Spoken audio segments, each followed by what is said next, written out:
Dear students, आज का अपना ई वीडियो का लेक्चर का टॉपिक है रेजिस्टेंस मेजरमेंट, जिसमें संट टाइप ओम मीटर आज अपन डिस्कस करेंगे। Subject code I201। जैसा कि सर्किट डायग्राम में दिखाया गया है, एक ये permanent magnet type moving coil meter है जिसका इंटरनल रेजिस्टेंस RM है और IM जो है मीटर की करंट है किसी भी इंस्टेंट पे। RX एक अननोन रेजिस्टेंस है जिसकी वैल्यू फाइंड आउट करनी है।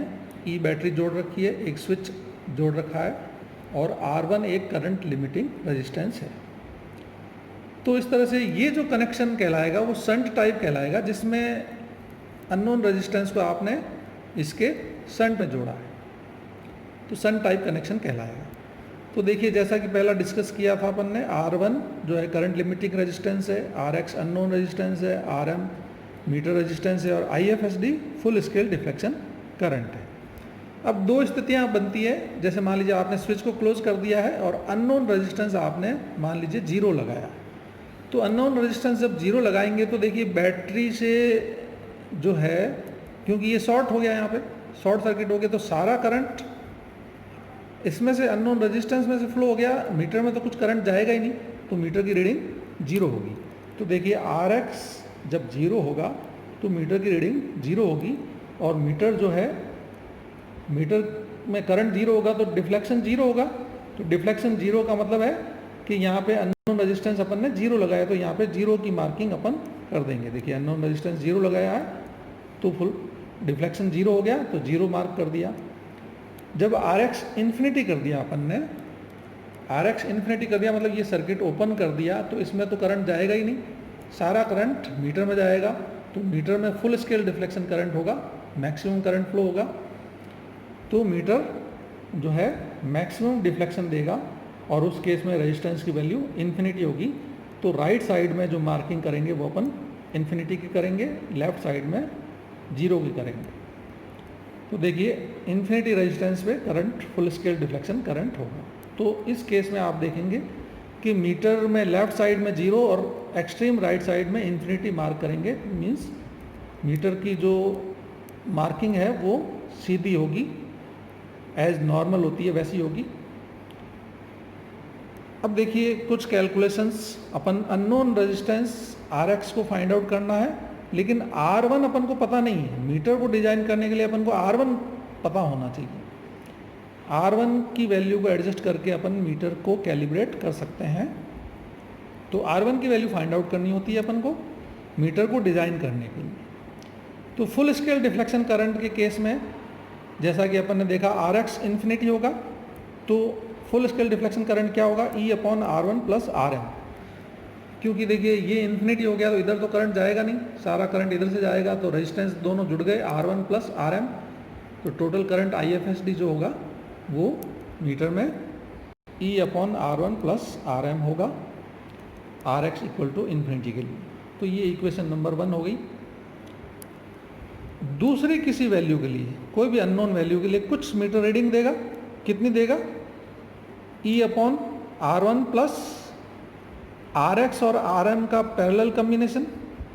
ये टोटल करंट जो बैटरी से सप्लाई होगी और इसको पैरेलल पाथ में अपन जब डिवाइड कर देंगे तो RX/RM + RX फैक्टर से जब मल्टीप्लाई करेंगे तो मीटर में करंट फ्लो क्या हो रही है वो बताएगा। ये मीटर की करंट है, क्योंकि अपन को मीटर की करंट फाइंड आउट करनी है। तो टोटल करंट जैसे मान लीजिए ये I है, तो RX/RM + RX से मल्टीप्लाई करेंगे तो अपन को IM मीटर की करंट जो है वो बताएगा। जैसा मैंने एक ट्यूटोरियल आपको असाइनमेंट में प्रॉब्लम दिया था कि पैरेलल कम्बिनेशन में रेजिस्टेंसेस में करंट कैसे फाइंड आउट करते हैं। तो ये एक तरह से पैरेलल कम्बिनेशन है। आपको टोटल करंट पता है यहाँ पे और मीटर में रेजिस्टेंस फाइंड आउट करना है, तो this resistance upon this plus this, जिससे कि इस रेशियो से फाइंड आउट करने से करंट IM पता लगेगी अपन को। अगर अपन रेशियो फाइंड आउट करें S IM/IFSD, means equation number 1 और 2 को यूज करते हुए IM/IFSD, तो ये जब कैलकुलेशन करेंगे तो ये आपको मिलेगा RX/RX + RP, जहाँ पे RP क्या है, R1 और RM का कम्बिनेशन है, पैरेलल कम्बिनेशन। ये आरपी वैल्यू है, तो ये आपको रेशियो मिलेगा।